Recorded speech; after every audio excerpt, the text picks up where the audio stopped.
Muy bien, muchas felicidades, Fabi. Felicidades a los tres. A los tres. Muy bien, voy a realizar ya la presentación. Va a hablar primeramente mi compañera Cassandra y al final también voy a hablar yo junto con un caso clínico.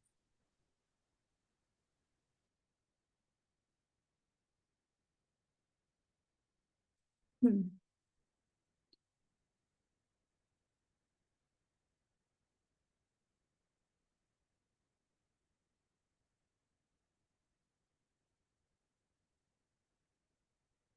Todo listo. Ok, buenos días compañeros. El tema de hoy, pues como podrán haber visto, es glaucomas juveniles e infantiles, principalmente los primarios y uno que otro secundario vamos a estar hablando de ellos. Le damos a la siguiente, Mario, por favor. Bueno, para empezar tenemos que los glaucomas infantiles constituyen un grupo heterogéneo de enfermedades que son poco frecuentes.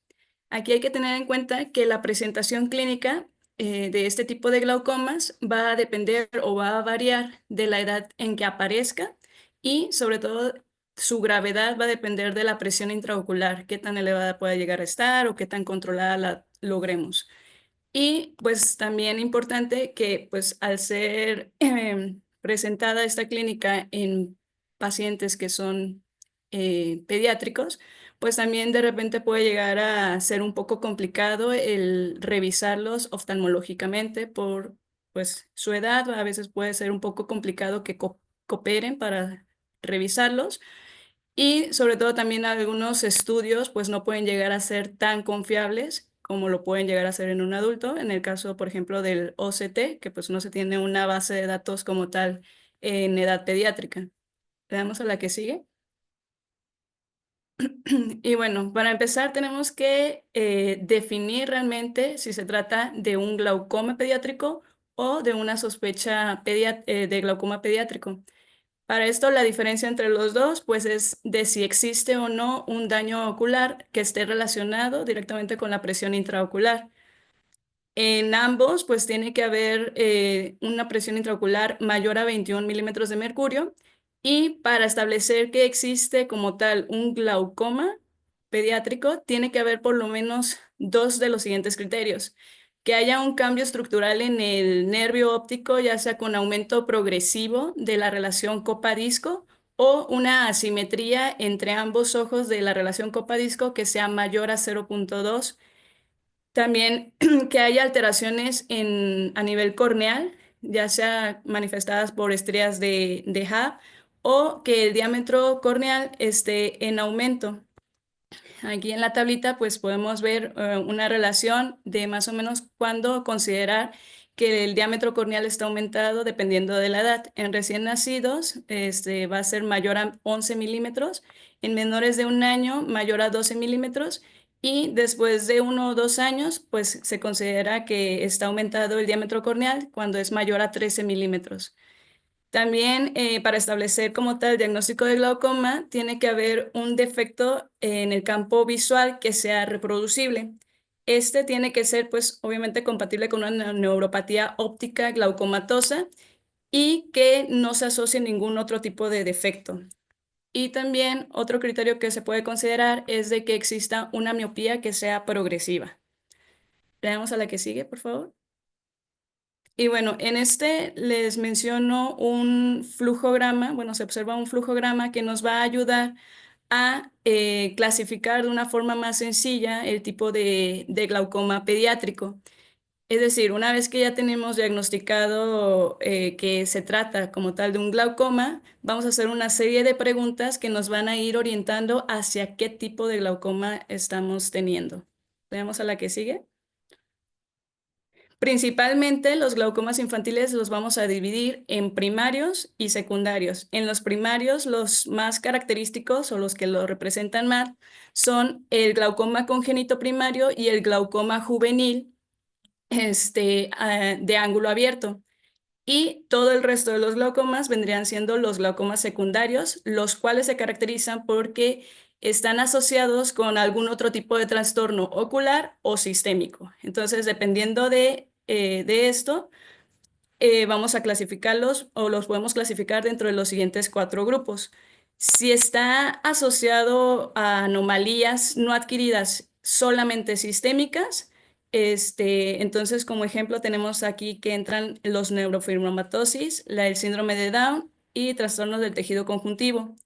O puede entrar en otro grupo en el que están asociadas a anomalías no adquiridas, solamente oculares, es decir, que no interviene ninguna afectación sistémica, como por ejemplo el síndrome de Axenfeld-Rieger y la aniridia.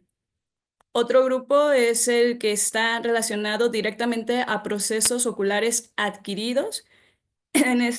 Si tienen algún antecedente, ya sea de traumatismo, infección, algún proceso inflamatorio o alguna neoplasia. Y el cuarto grupo, pues, sería a los glaucomas que están relacionados a una cirugía de catarata congénita. Le damos a la que sigue. Y bueno, esto ya lo podrán ver Perdón, después. perdón, te voy a interrumpir poquito. ¿Le puedes dar al anterior, porfis? Ujú.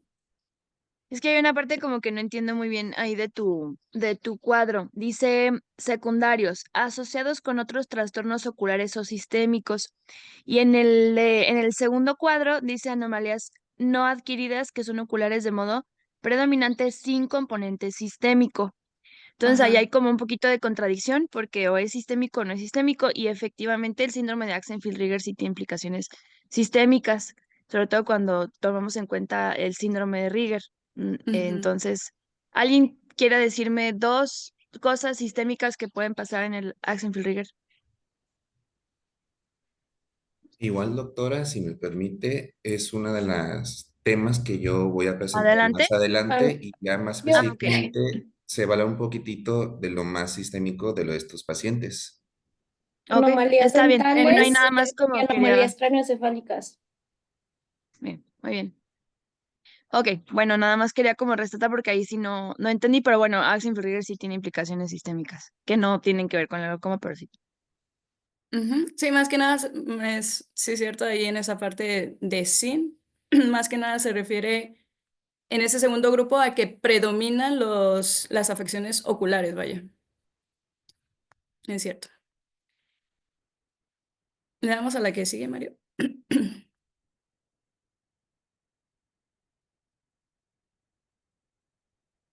Y bueno, aquí ya más detenidamente, pues incluye más ejemplos que entrarían dentro de las clasificaciones, un poco más específico, que después podrán notar detenidamente, cómodamente en sus casas después.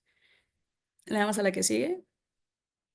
Y bueno, en este tipo de glaucomas infantiles es importante determinar que la pérdida de visión va a estar dada principalmente por cambios patológicos en el ojo, principalmente por una opacidad corneal que no sea reversible, es decir, en estadios muy avanzados ya, o también un daño al nervio óptico por el mismo incremento de la presión intraocular.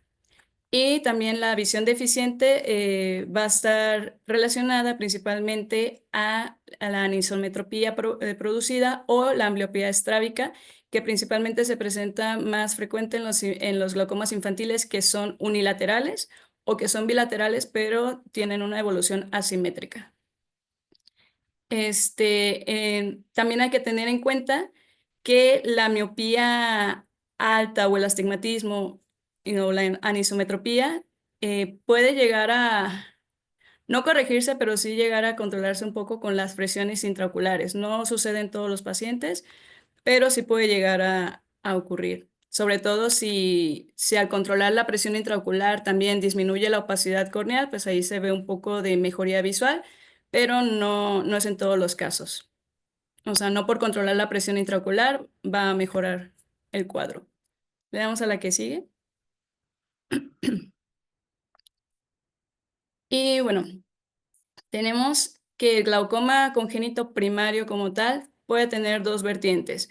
Una que se presente al momento de nacer, de recién nacido, o el glaucoma de inicio infantil. En el recién nacido, pues va a ser una forma más grave porque pues, se presentan con mayor anticipación y suelen ser más graves, ¿no?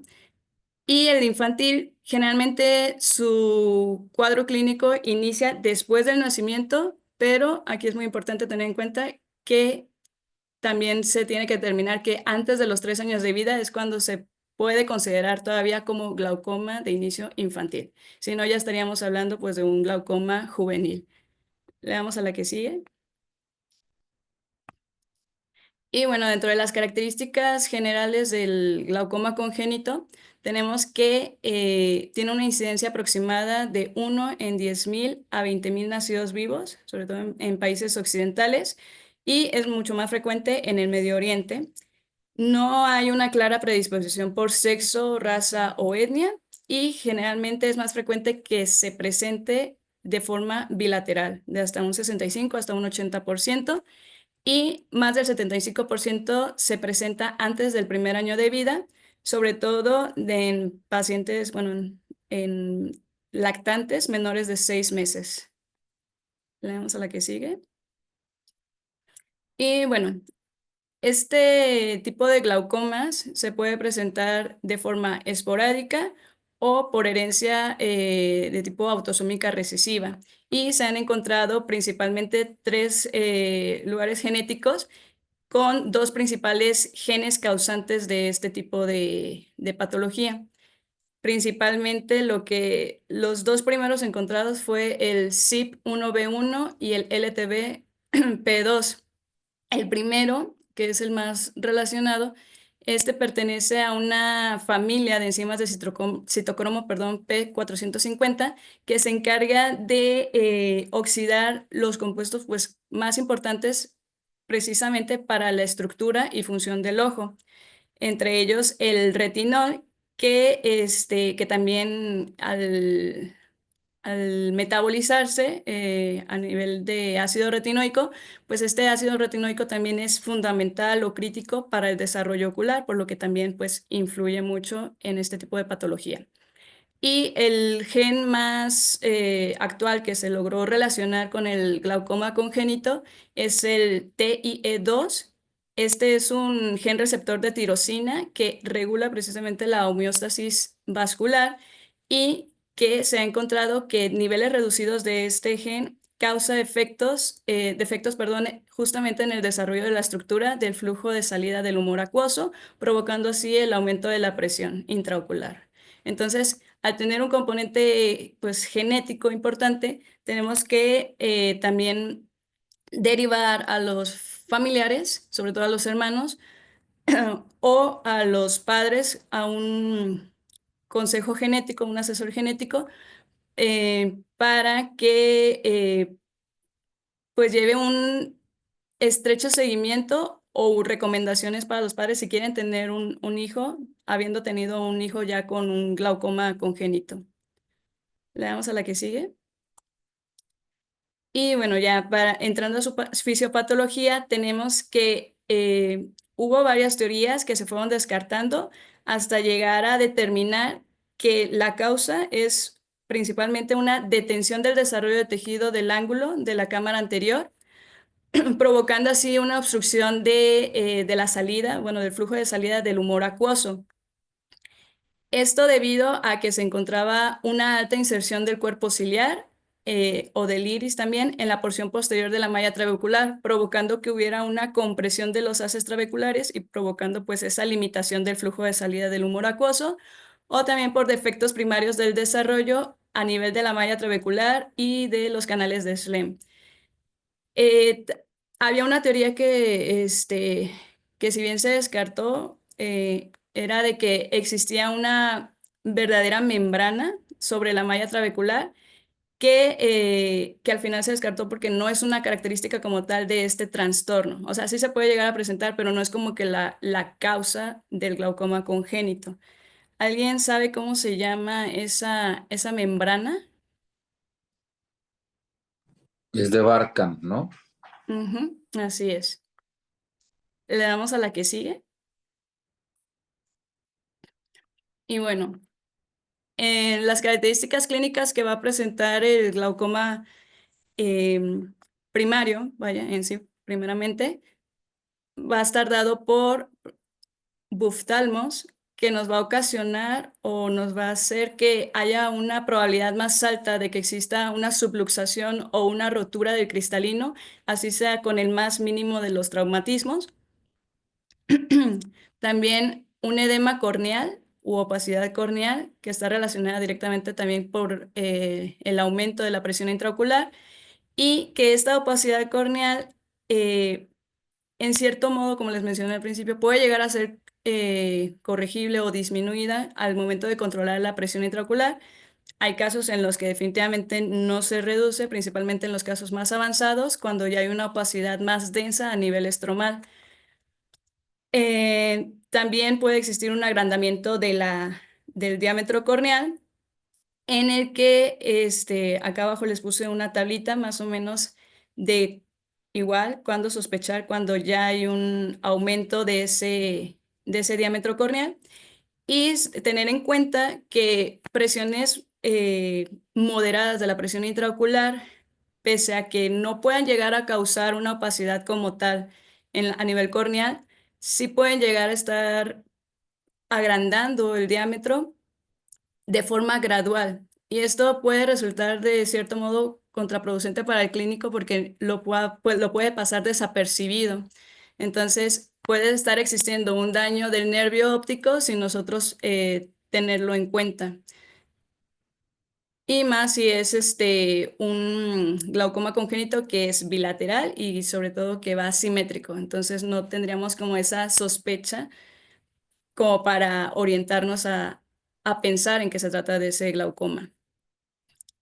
Y también, pues, algo característico es de que llegan a presentar una cámara anterior profunda, las que ya habíamos mencionado, las estrellas de Gap, como se muestra aquí en la imagen, y la triada clásica del glaucoma congénito primario, pues está dada por la presencia de epífora, fotofobia y blefarospasmo. Le damos a la que sigue. También podemos encontrar errores refractivos en estos pacientes, principalmente por la miopía progresiva que les mencioné, dada por el incremento de la presión intraocular, y no solamente por el diámetro corneal aumentado, sino también de que existe un estiramiento escleral continuo que se puede dar hasta los 10 años. Entonces, a pesar de que el diámetro corneal o estos cambios en la córnea se puedan llegar a limitar hasta los 3 años, el estiramiento escleral puede llegar hasta los 10 años de edad, provocando esa miopía progresiva y el astigmatismo pues dado por las estrías de A. Le damos a la que sigue. El dato importante, como se les mencionaba, pues es la presión intraocular mayor a 21 milímetros de mercurio. Esta pues va a estar un poco complicada en pacientes muy pediátricos, pero tenemos aquí varias opciones que nos pueden ayudar, como el tonómetro de aplanación de Perkins o el tono PEN, que pues tiene una precisión aceptable y sobre todo por la facilidad de la toma, pues es útil. El tonómetro de Gottman pues nos va a ser útil a partir de cuando el niño ya nos empiece a cooperar un poco más, a partir de los 3 o 4 años. El Likert, sobre todo en edades escolares. Y mencionaba que la tonometría de dentación de Schultz pues no es tan recomendado porque tiende a subestimar la presión intraocular. Entonces, otra forma de que nos podemos ayudar para la toma de la presión intraocular, sobre todo en pacientes muy pequeñitos, pues es mediante la sedación, ¿no? La revisión oftalmológica bajo sedación. Sin embargo, hay que tener en cuenta que hay ciertos agentes sedantes y anestésicos que pueden contribuir o pueden más bien subestimar o sobreestimar la presión intraocular, como se muestra aquí en la tablita. Muestra los principales agentes que pueden llegar a modificarla. Y en la parte inferior también les puse una tablita con la presión intraocular media relacionada con la edad, ¿no? Le damos a la que sigue. En cuanto a la gonioscopía, pues también va a ser importante realizarla, ya que podemos encontrar ciertas características precisas para el glaucoma infantil. Tenemos que el iris va a tener una inserción más anterior que la de un bebé sano. También va a presentar una translucidez alterada, precisamente por la membrana de Barkan, lo que va a hacer que sean bastante indistintas la presencia de lo que es la banda del cuerpo ciliar, la malla trabecular y el espolón escleral. Y también se pueden llegar a presentar o a observar las vasos de círculo arterial mayor, conocidas como fenómeno del monstruo del lago Ness.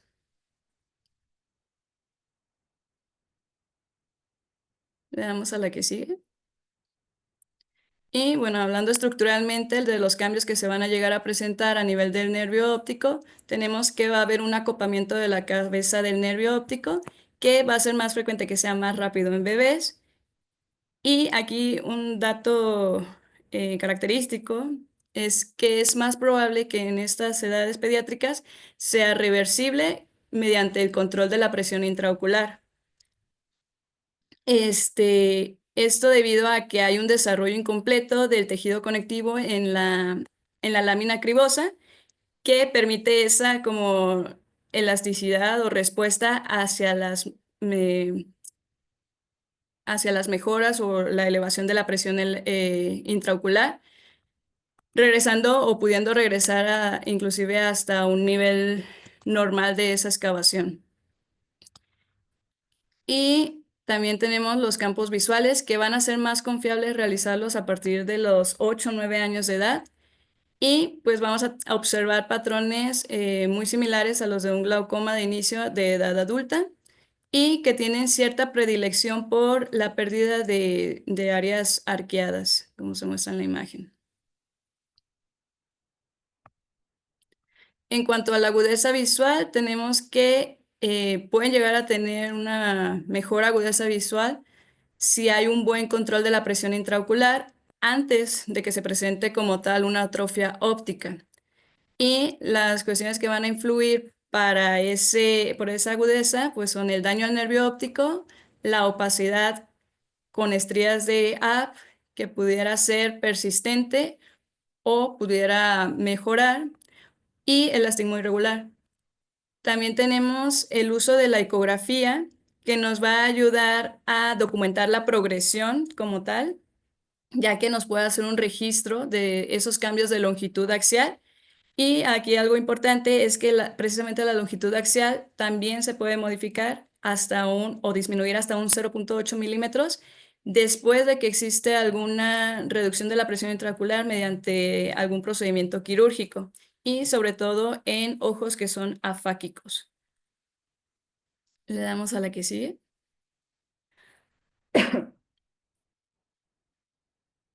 Y bueno, también hay que considerar la paquimetría corneal, perdón, y tener en cuenta que en niños con este tipo de glaucomas, pues el grosor central se encuentra disminuido. Entonces, nuestro pío-meta nos va a ayudar, más bien la paquimetría corneal nos va a ayudar a tener en cuenta cuál sería nuestra pío-meta. Sin embargo, no nos debemos de basar completamente en esta. Y un estudio de OCT también puede llegar a ser útil, sobre todo para la medición o la evaluación de la pérdida de capas de fibras nerviosas, para ver en qué momento es más confiable poder realizar un campo visual al niño.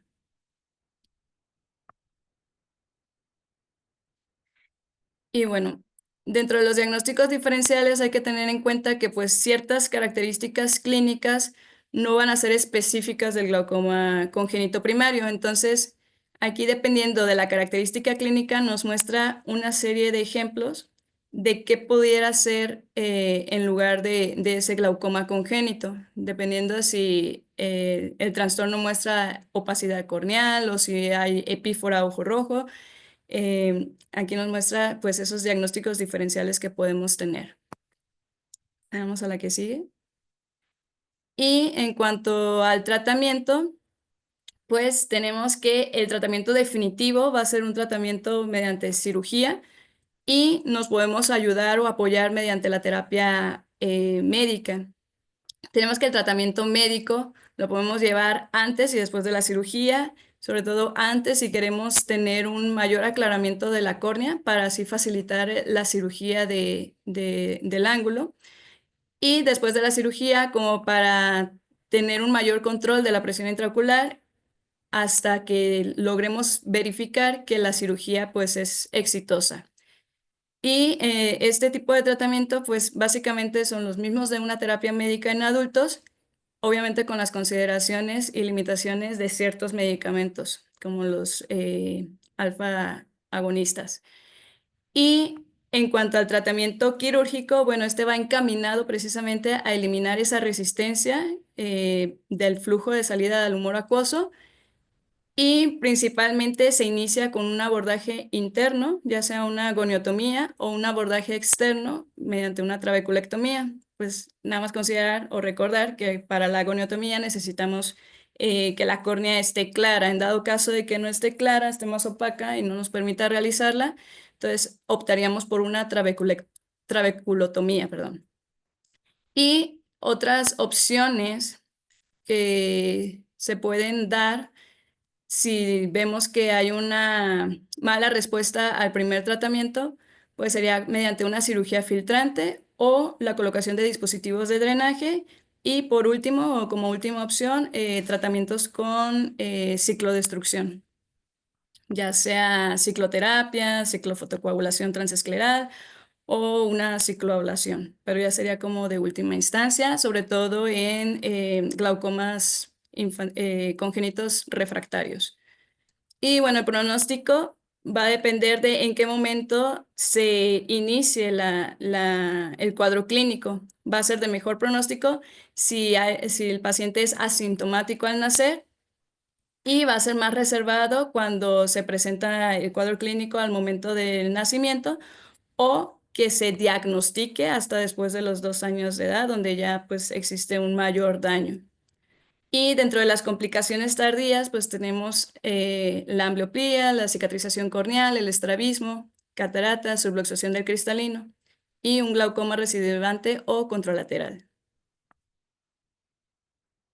Y bueno, en cuanto al glaucoma juvenil, tenemos que este va a estar caracterizado porque es un glaucoma de ángulo abierto, generalmente es poco frecuente. Este, a diferencia del congénito, pues tiene un patrón de herencia autosómico dominante y generalmente se presenta en edades entre los 3 y los 39 años con una media de 18 y generalmente este es causado también por problemas en el drenaje del humor acuoso a través de la malla trabecular y hacia el canal de Schlemm. En este podemos ver el patrón, sí, la cuestión genética también, sobre todo, nuevamente aquí repetimos la mutación en el gen CYP1B1 y el MIOC, que este se encarga principalmente de codificar la glicoproteína miociclina y que se encarga, pues más bien que se encuentra principalmente en lo que es la malla trabecular. Entonces, una alteración de esta nos va a ocasionar este tipo de patología. Le damos a la que sigue. Bien, en cuanto a su diagnóstico, pues lo característico es de que tengan una presión intraocular aumentada y sobre todo que se corrobore esa neuropatía óptica glaucomatosa. Generalmente van a tener errores refractivos, principalmente de miopía, y aquí hay que tener en cuenta que los rasgos como las estrías de Abbe y el edema corneal no van a estar presentes en este tipo de glaucoma juvenil. Si localizamos o encontramos este tipo de signos en un paciente ya joven, unos 10 años, 12 años, pues ya estaríamos descartando que se trata de un glaucoma juvenil y más bien sería que pues está retrasado el diagnóstico de ese glaucoma congénito. Le damos a la que sigue. Y en cuanto a los diagnósticos diferenciales para el glaucoma juvenil, tenemos a otras formas de glaucoma de ángulo abierto, glaucoma congénito que es de reconocimiento tardío, y glaucomas que estén relacionados con algún otro tipo de antecedentes, como el uso de esteroides, algún trauma o algún proceso inflamatorio.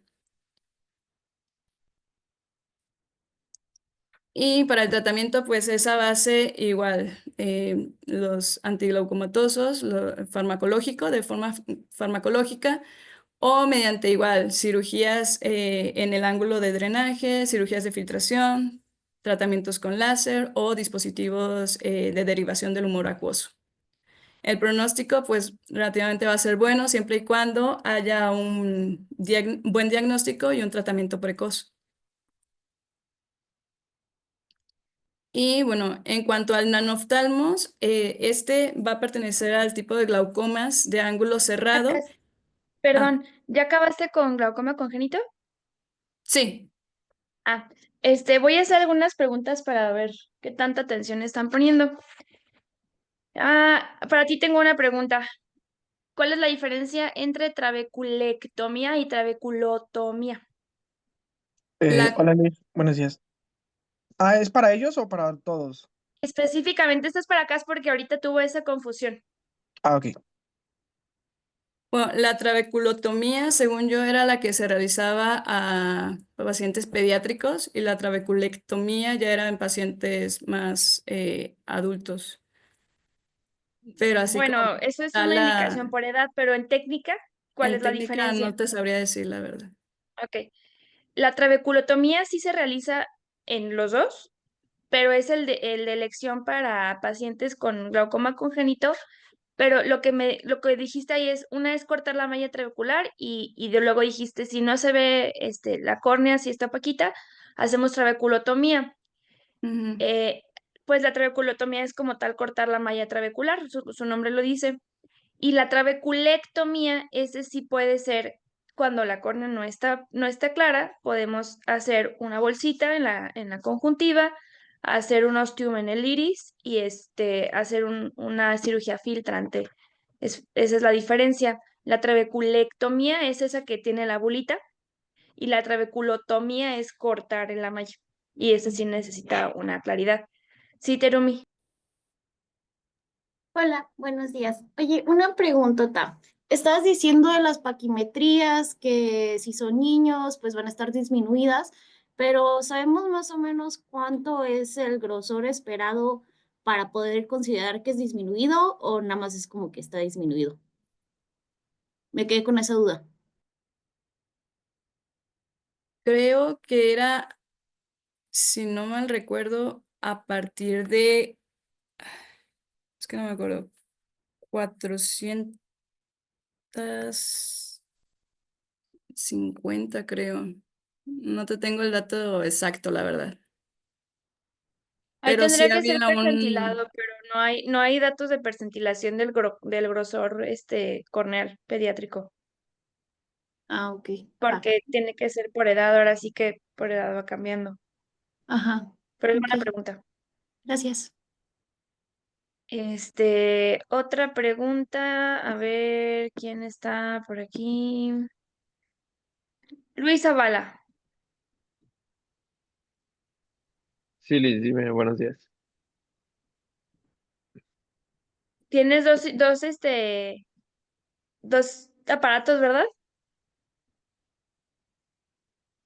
Sí, lo que Es pasa que es que me uno estaba fallando uno. Ajá, ya quité uno para que Ah, se quede nada más. no, bueno, ok, vale.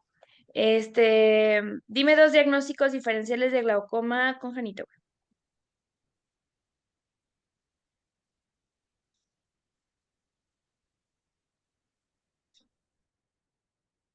Podríamos estar mencionando incluso pues, un nanoftalmos. No.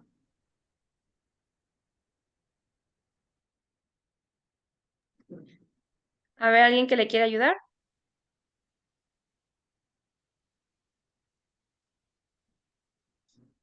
Sálvenlo. Uno pudiera ser esclerocórnea, Ok, pero clínicamente tú ves a un paciente de esclerocornia y dices, o es esclerocornia o es glaucoma. ¿no? Pero es un diferencial. Ok, clínicamente, que es incluso un diagnóstico que muchas veces se hace erróneamente y se retarda el tratamiento. Muy importante. ¿Puedo contestar yo? Sí, sí, Mm, contesta. Una obstrucción congénita del conducto nasolagrimal que provoca pues la Correcto. epífora. Porque, ¿cuál es la triada de glaucoma congénito? Epífora, lagoftalmos, blefarospasmo. Muy bien. Entonces, si epífora es uno de los diagnósticos diferenciales, de los síntomas más frecuentes, pues la gente normalmente se va por cosas un poquito menos graves como una dacrestenosis congénita y retardan el tratamiento. Igual hasta Muy una bien, conjuntivitis o una uveitis ajá, pueden ser un correcto, diagnóstico. en infantil correcto, sobre todo.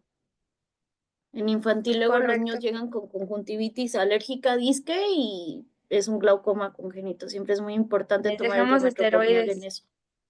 Ujú. Sí, correcto. Bueno, ok, perdón, Cas, Luis, va muy yo bien tu tengo una pregunta y duda. sí, adelante. Comentaban, bueno, más bien leí, de cuando utilizan los forceps, Las estrías. o sea, de las estrías, ¿también puede ser un diferencial o más bien ya sería glaucoma congénito? ¿Qué son las estrías de Hub? Pues es una disrupción o una fractura de la DSM. Ok. Normalmente las estrías de Hub son horizontales o verticales. ¿Cuáles? Horizontal, vertical. No, Horizontales. son horizontales, pero en forceps pueden ser Horizontal. verticales. Tiene más que ver con la apertura palpebral y la presión intraocular que va haciendo esto. Imagínense como que la presión hace esto, entonces como que estas estrías se van rompiendo horizontalmente para que el ojo crezca. ¿Sí me explico? No sé si como que su imaginación pueden ver ese ojo creciendo y cómo se van rompiendo las uniones de la DSM. Entonces, cuando tú tienes alguna lesión traumática en un parto complicado, número uno, pues ya tienes una sospecha y un diagnóstico diferencial. No todos nacen con forceps, afortunadamente. Y número dos, una lesión por forceps puede ser un poco más, menos parejita, ¿sabes? Puedes tener lesiones de muchos tipos, como una gran variedad de lesiones, no tan específicamente estrías horizontales. Entonces, pues siempre puede ser un diagnóstico, siempre puede pasar algo, pero es muy poco probable que sea algo tan específico como estrías horizontales.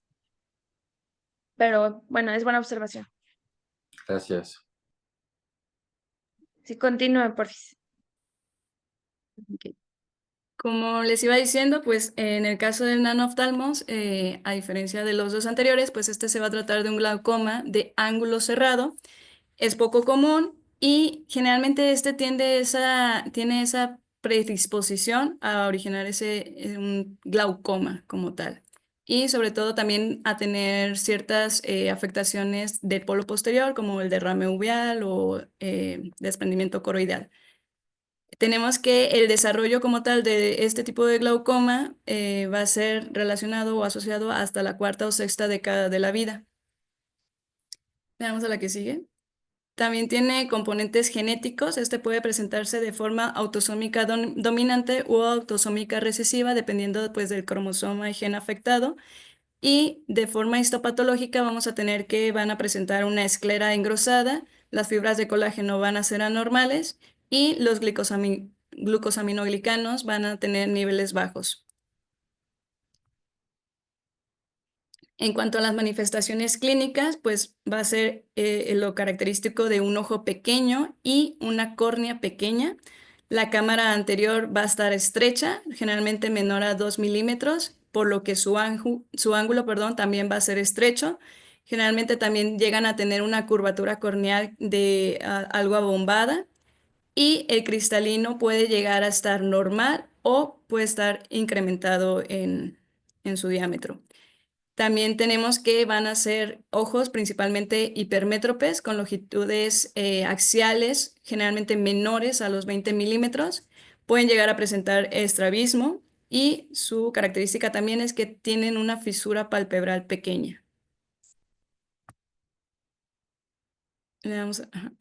En cuanto al tratamiento, aquí tenemos de que tener mucha precaución, principalmente en tratamientos quirúrgicos, debido a que presentan demasiadas complicaciones o es muy frecuente que presenten complicaciones como un derrame coroideo o un desprendimiento de retina. Generalmente este derrame coroideo tiende a ser espontáneo y a su vez provocar un cierre angular. Entonces, el tratamiento aquí va a ir orientado a disminuir la presión intraocular mediante iridotomías o iridoplastía con láser y con ayuda de terapia médica. Son como las opciones principales.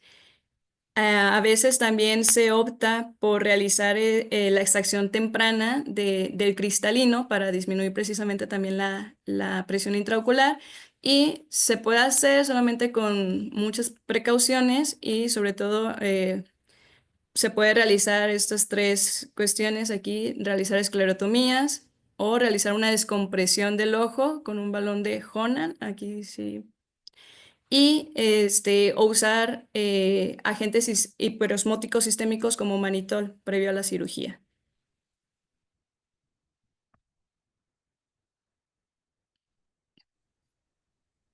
Muy bien, Y continuando ya con los glaucomas pediátricos secundarios.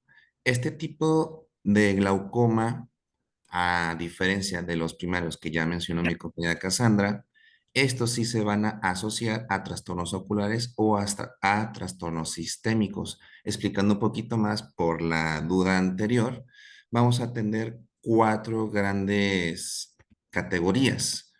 Por ejemplo, vamos a tener anomalías no adquiridas sistémicas. Luego, de los que vamos a hablar, anomalías no adquiridas oculares no sistémicas, pero también puede que tengan alteraciones sistémicas como el Axenfeld-Rieger y aniridia. Anomalías oculares adquiridas y la extracción temprana de catarata infantil, que este tipo de asociación está muy vinculada a las cirugías de cataratas. Explicando un poco mejor, aquí, por ejemplo, en la anomalía de Axenfeld-Rieger, este tiene que ver que puede o no tener signos sistémicos, a diferencia de la aniridia que sí puede tener, pero estos pueden presentarse durante el nacimiento. Y otro que vamos a hablar, que es el síndrome de Lowe, que puede estar conocido como ya con una anomalía sistémica ya establecida, pero que también puede presentarse durante el nacimiento. Vamos a empezar con el primero, el síndrome de Axenfeld-Rieger, que este es un síndrome que está asociado al desarrollo, que se caracteriza ya por una disgenesia del segmento anterior, provocando ya anomalías oculares, asociado al glaucoma y ya con anomalías sistémicas en distintos órganos. Ahorita lo voy a explicar. Anteriormente no se llamaba como un síndrome. En 1930 se empezó a decir que era simplemente una anomalía por el defecto del segmento anterior. Investigando un poco más, ha ido evolucionando hasta investigaciones que también el iris puede estar alterado y junto con sus alteraciones sistémicas en las otras partes del cuerpo. ¿Qué quiero decir con esto? Cuando la enfermedad afecta a otras partes del cuerpo, podemos incluir que el paciente tiene características distintivas, por ejemplo, rasgos faciales, problemas odontológicos, defectos cardíacos y problemas neurológicos, junto con baja estatura y un defecto en el nacimiento más que nada muy frecuente en los varones. Y hablando de las manifestaciones oculares, tenemos varias características, que el glaucoma va a estar muy asociado en estos pacientes, más que nada en la mitad de los pacientes lo van a desarrollar y un trastorno del desarrollo bilateral en ambos ojos. La Axenfeld-Rieger va a tener una herencia autosómica dominante, pero va a tener 3 tipos diferentes. Por ejemplo, el tipo 1, que es el más frecuente y es el que tiene peor pronóstico y el que más se desarrolla con glaucoma, es el tipo 1, que vamos a tener una mutación en el gen PITX2 o PITX2. El segundo en frecuencia es el tipo 2, pero aquí no hay un gen específicamente dicho que provoque ya el glaucoma, pero se descubrió que en el cromosoma 13 podemos tener asociaciones con glaucoma y el menos frecuente es el tipo 3 con el gen FOXC1. En este tipo de pacientes el diagnóstico es bastante tardío, pero cuando se puede prevenir, el diagnóstico se puede hacer durante la infancia o la niñez. Ahora, hablando de los signos o manifestaciones oculares que vamos a ver en los pacientes, vamos a presentar con un iris anormal, signos de glaucoma congénito, disminución de la visión, una opacidad corneal, un embriotoxón posterior, que ahorita lo voy a explicar, cataratas y anomalías sistémicas, pero nosotros debemos darle más énfasis de que estos signos son bilaterales, pero las estructuras donde va a haber más afectación es en la córnea periférica, el ángulo de la cama anterior y en el iris.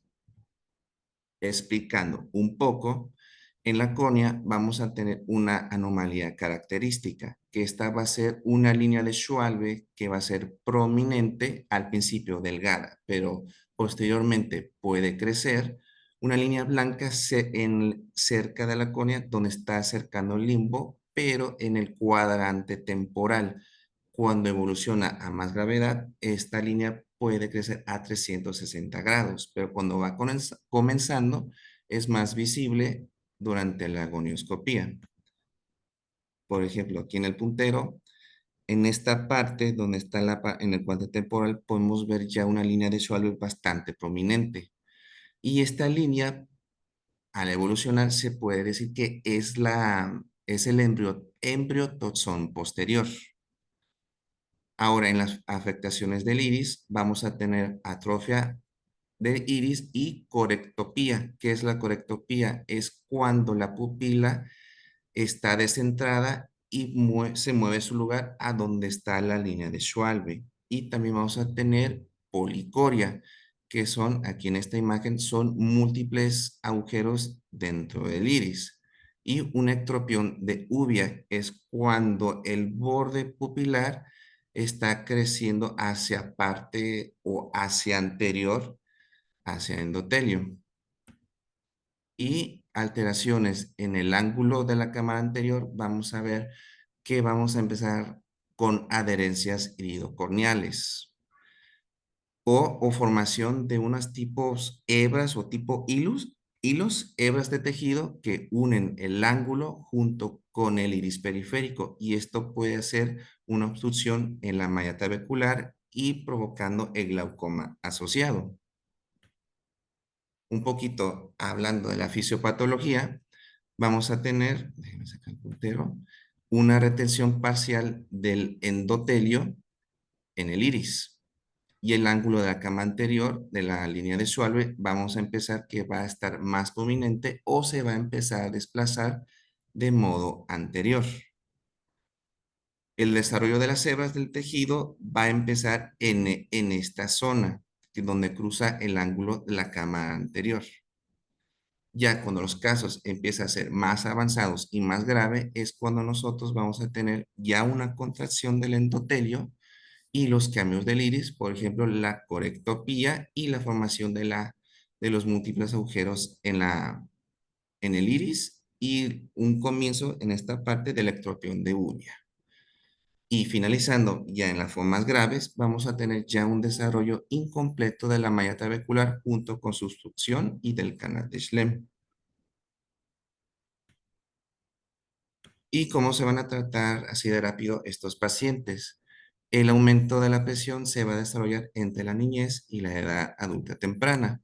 Podemos usar fármacos que reducen la producción del humor acuoso, por ejemplo, agonistas alfa-adrenérgicos, inhibidores de la ingrasa carbónica y beta-bloqueadores.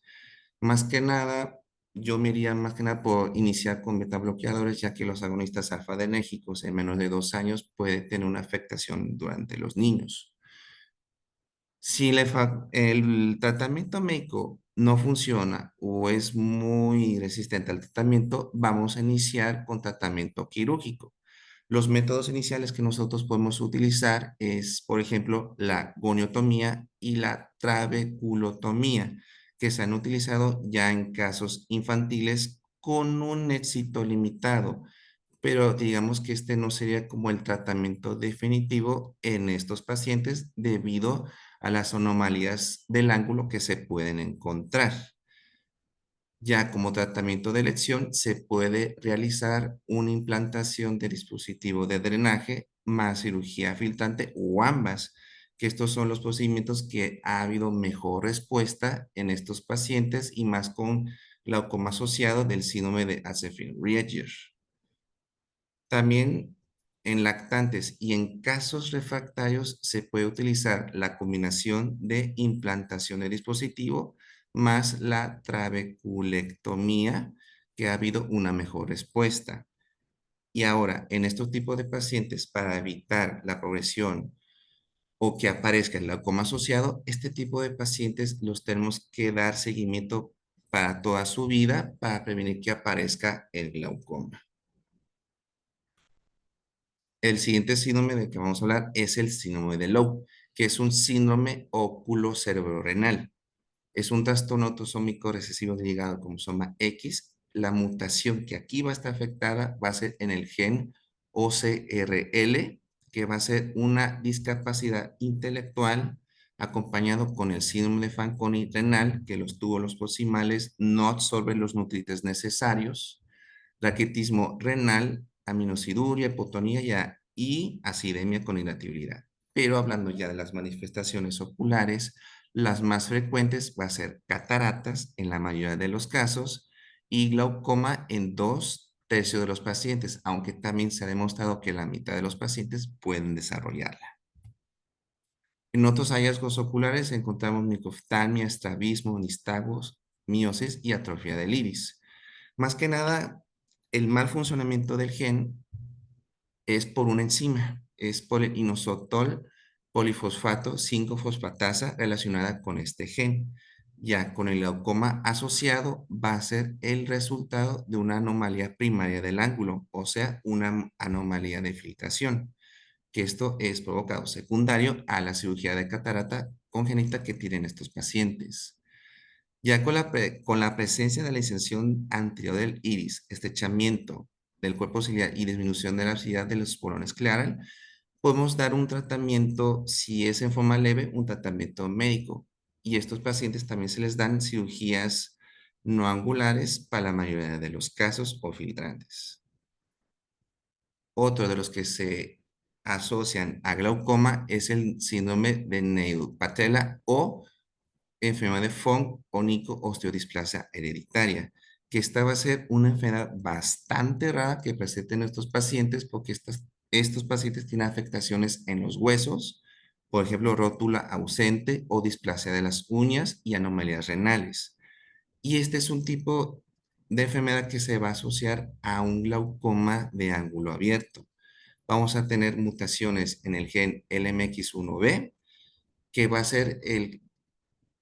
a tener desarrollo al mesenquima periocular. Y en la córnea malla y la profundidad de la cámara anterior también se ve influenciada con este gen. Y al estar anormal este gen, vamos a tener una cámara anormal responsable del glaucoma primario de ángulo abierto.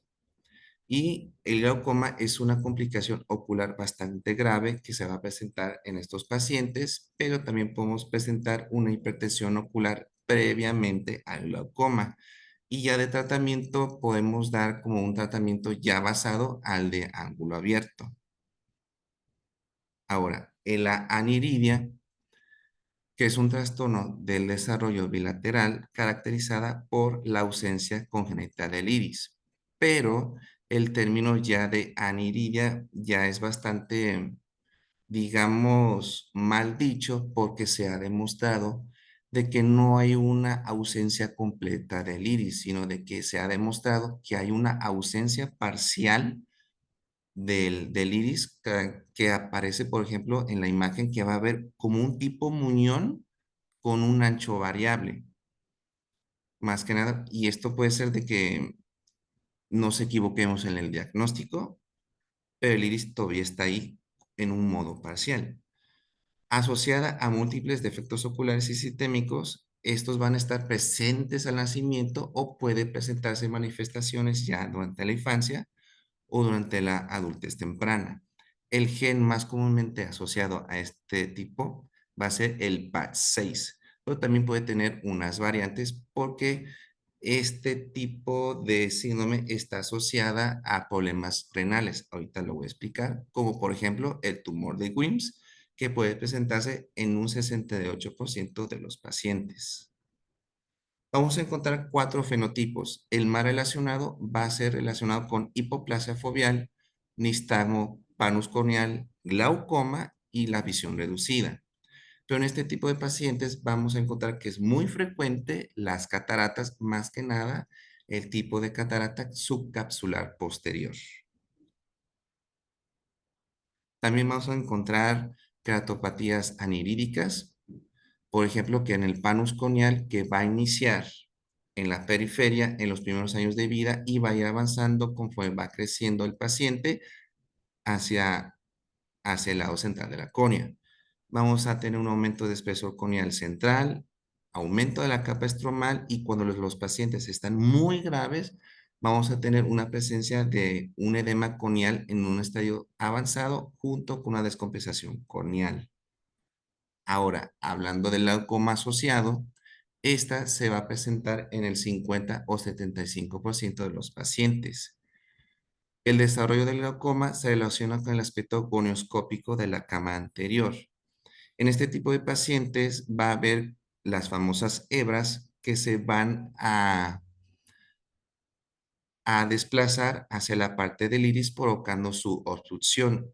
Por ejemplo, este cambio con el muñón del iris puede provocar este tipo de obstrucción a la malla trabecular provocando el glaucoma. Y este tipo puede tener un mal pronóstico si se presenta congénitamente. Ahora, para el tratamiento, podemos usar fármacos que reducen la producción del humor acuoso antes mencionados. En este tipo de pacientes podemos usar una goniotomía temprana, que sería más que nada como un tratamiento preventivo para separar las hebras entre el iris y la malla trabecular. Podemos usar también trabeculectomía, que es el primer procedimiento quirúrgico en dado caso que la goniotomía y el medicamento no sea efectivo y los dispositivos de drenaje puede ser una alternativa a la trabeculectomía. Igual para finalizar ya la clase, tenemos un pequeño caso clínico que me tocó ver en el mes pasado en la consulta del doctor Carvajal. Vamos a tener un paciente de masculino de 1 año de edad, 4 meses de edad, traído por sus padres a consulta de primera vez en el día 18 de enero de este año, buscando una segunda opinión.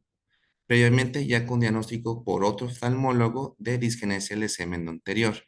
Él es producto de la segunda gesta, nacimiento a las 39 semanas por cesárea, que requirió oxígeno una noche y Atlas de 8 con peso 750 con talla de 50. Antecedentes familiares negados, antecedentes patológicos negados y alergias a la proteína de la leche. A la exploración oftalmológica, el paciente puede centrar la mirada y la mantiene y está reaccionando a los estímulos. Podemos tener movimientos oculares con una presencia de nistagmo horizontal con dirección nasal en ambos ojos, con una mirada compensatoria hacia el lado derecho.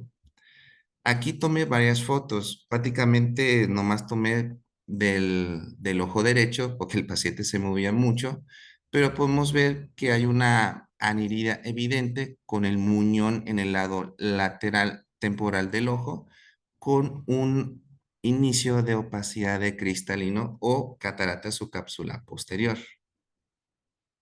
Aquí, hablando un poquito más de que el diagnóstico al final va a ser aniridia, podemos ver el muñón, déjenme sacar el puntero, el muñón del iris en la parte temporal del ojito, su cristalino, aquí le puse mucha luz, disculpa, y por atrás vamos a anotar ya su opacidad, pero aquí no sé si noten, que aquí hay hebras entre la cámara anterior y ya durante el iris.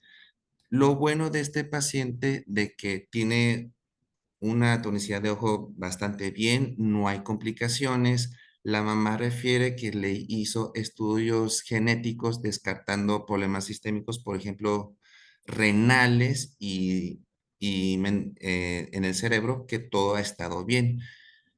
Prácticamente, como el niño tiene 1 año de edad, no ha presentado alguna complicación aparente solamente de sus ojos y por eso acude a la consulta con nosotros.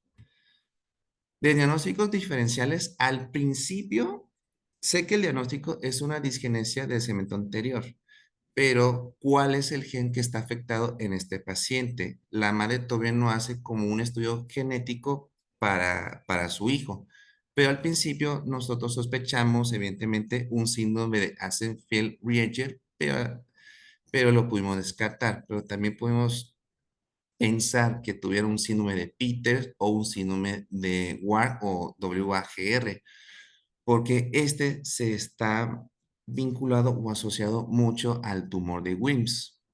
Y al final, la anidilla con el gen PAD6. Al final fue con una interconsulta a oftalmopediatría y actualmente está bajo vigilancia con una cita en 2 meses, vigilante expectante, para una nueva valoración porque no se han encontrado alguna complicación que diga que tiene glaucoma o alguna alteración más sistémica. Y sería todo de nuestra parte, doctora. Eso los dos.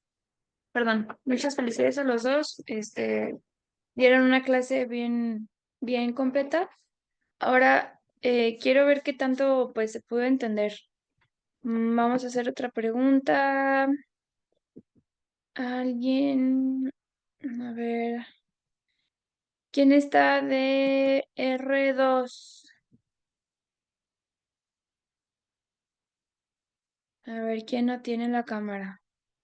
Gus, te voy a torcer, Gus, porque no tienes la cámara.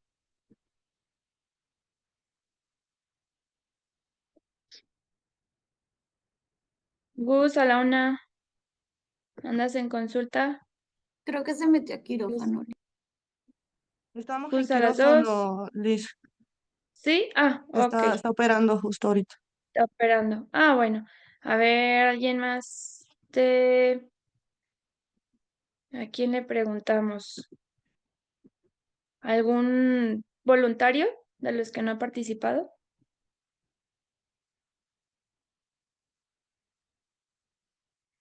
A ver, Ponche. Ponce. Dime un diagnóstico diferencial de síndrome de Axenfeld-Rieger.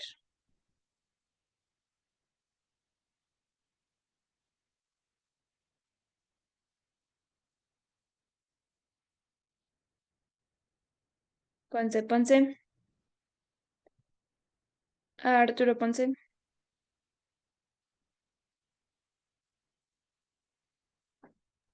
Bueno, ¿me escuchas, Liz? Ya, sí. ¿Me pudieras repetir la pregunta, por favor, Liz? Un diagnóstico diferencial de síndrome de Axenfeld-Rieger. Ujú. Pues podría ser algún otro tipo de glaucoma juvenil. ¿El síndrome de Axenfeld-Rieger es un glaucoma juvenil? No, bueno, pues algún tipo de glaucoma juvenil podría ser. ¿Como una disgenesia del segmento anterior? Ajá. A ver, ¿qué otro tipo hay? Este, mm, Podría ser aniridia congénita o alguna alteración del segmento anterior. Ok, muy bien, aniridia. ¿Cuál sería la gran diferencia entre una aniridia y un síndrome de Axenfeld-Rieger? ¿Cómo podríamos salir de la duda de este paciente que presentaron tus compañeros? Suponiendo que tienes absolutamente todo para explorarlo. Suponiendo que tengo todo para explorarlo. Imagínate, Pues ya lo podría. tienes sedado en quirófano y tienes todo lo que pidas. Ujú. Um, mm, mm, mm, no recuerdo ahorita, Liz. ¿No Por serían las ejemplo, afecciones digo, sistémicas? en el ojo, Pero a ver, hablando en Lau. el quirófano, ¿no? Ajá. Ajá, en el ojo, ¿cómo podrías diferenciar entre una aniridia y un síndrome de Axenfeld-Rieger? O más específicamente, un síndrome de una anomalía de Rieger. No es que en el Axenfeld-Rieger va a haber adherencias de iris hacia la cámara anterior y en aniridia pues no hay iris. En la aniridia, acuérdate que sí hay un pequeño muñón de iris, pero en el síndrome a ver, Lau, que habló, sálvalos. En la anomalía de Rieger, que es diferente al síndrome de Axenfeld-Rieger, es una parte de ese síndrome, ¿qué alteraciones podemos encontrar? Puede ser la Sálvalos, Lau, sálvalos. esclerocornea también, ¿Mande? que sí puede ser la esclerocornea también. La esclerocornea es una patología diferente. El embriotoxón, puede ser. No sé. El embriotoxón es parte de la anomalía de Axenfeld, no de la de Rieger. Ujú. En la anomalía de Rieger todo tiene que ver con el iris y la pupila. O no hay pupila o hay muchas pupilas. Y hay unas bandas de iris que van hacia la córnea, hacia el ángulo. Eso es la anomalía de Rieger, diferente al síndrome de Rieger, que el síndrome de Rieger se asocia a hipopituitarismo, se asocia a anomalías maxilares, se asocia a hipospadias, por ejemplo. En la anomalía de Rieger tenemos ese componente del iris que está como abierto. Y en la aniridia sí tenemos un muñón, pero ya no tenemos en todo el ángulo esa inserción del iris. ¿Por qué? Porque no se desarrolló. Entonces sería solo Eh, como hipoplasia, ¿no? Del iris. Ajá, sería como una hipoplasia del iris. Otra diferencia muy grande, pues es la opacidad de la córnea, que casi siempre la anomalía de Axenfeld-Rieger es periférica y en la aniridia es muy progresiva y no es de primera intención. La anomalía de Axenfeld-Rieger, si ya está en conjunto, pues tenemos el embriotoxón anterior, y tenemos pues el síndrome ya de la córnea y del ángulo opacos, que eso es un diagnóstico diferencial entre esclerocórnea también y ¿cómo se llama? Y el síndrome de Axenfeld-Rieger. La esclerocórnea literal es que la esclera está invadiendo el limbo, no hay limbo, y empieza a hacerse opaca la córnea de manera centrípeta. A diferencia de otro síndrome que tiene una opacidad justo en el centro y también se asocia a glaucomas infantiles, como cuál, Sálvalos, ¿quién más? Fer. ¿Me repite la pregunta, Fer Doc? Herrera. ¿Cuál es un diagnóstico diferencial de esclerocornea y Axenfeld-Rieger que en vez de empezar la opacidad de manera centrípeta, o sea, de la periferia para el centro, empieza del centro para afuera?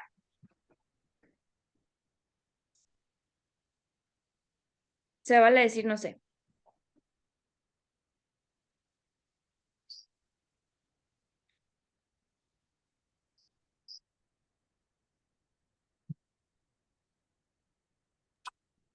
¿Puedo? A ver, Fabi. ¿No es la patología de Peters? Perfecto. Muy bien. El síndrome de Peters empieza la opacidad del centro hacia afuera. Y otra, pues, diferencia es el embriotoxón. Bueno, ¿hablaron de glaucoma secundario esteroides? Sí, pero en otra clase. Pero aquí de ortopedia, No. a ver. Nuestro tema como A tal, ver, no. ya que es súper frecuente en niños porque tienen pues más sensibilidad a los esteroides, vamos a hacer una pregunta de eso porque es importante. ¿Quién? ¿Quién tiene un puntito en vez de su nombre? Ay, no, qué flojera. A ver, Pau. Pau, tú sí estás poniendo atención. ¿Te acuerdas cuál es el mecanismo por el cual los esteroides aumentan la presión intraocular?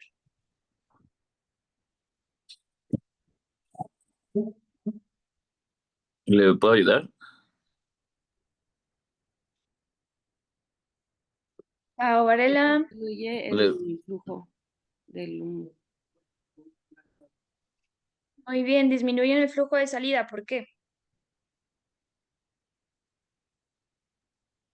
Porque, ay, porque retrasa ahí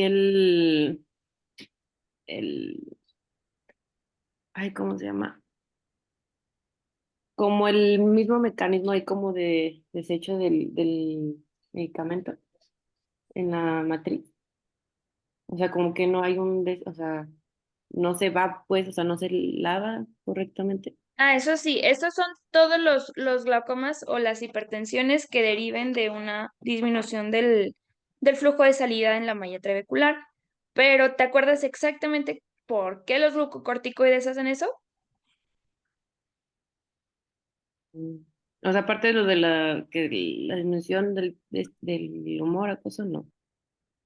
No, ya estamos hablando que no son supresores del humor acuoso, son toda la acción es a nivel de la malla, Ujú. no del cuerpo ciliar. Este, la malla tiene glucosaminoglicanos que son sensibles y tiene receptores, las células endoteliales del canal de Schlemm, a los esteroides, y eso hace que haya una remodelación. Esa es una teoría porque en realidad nadie sabe exactamente, pero la teoría es que hay una remodelación de los glicanos en la malla trabecular que hace que se engruesen y que pues se remodele de manera ya sea transitoria o permanente.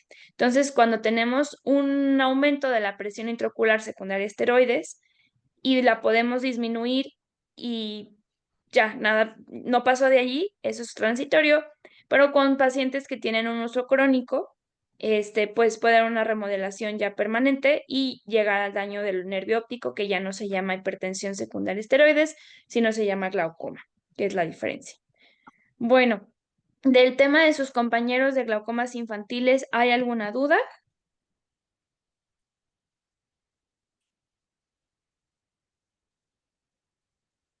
¿Todo súper claro?